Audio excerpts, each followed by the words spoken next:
I would say the first misconception with state compliance is that you have to pay every single notice that you get from the state. So there are various notices you'll get. Some of those notices could be a penalty for a late filing.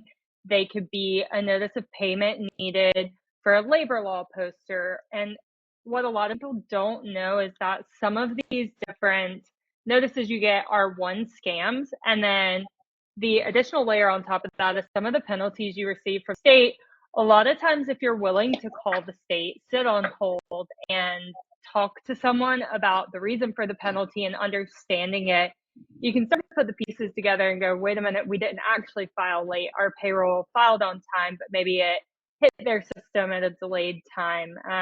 There's so many different factors that if you take the 5 minutes to call the state and then sometimes the 5 hours to sit on hold, which is for fun, but if it saves you 500, 600, 700 bucks, like to me, it's worth it to sit on that phone for a few hours and talk to someone to really get the ins and outs. I did this just last week and realized that someone had a penalty for something that there was no control over. They were being charged a penalty for a point in time in which they weren't even registered with the state. So getting on the phone, talking to someone, and then being able to write up an appeal to the state and talk to them and figure out, like, is this real? Is it not?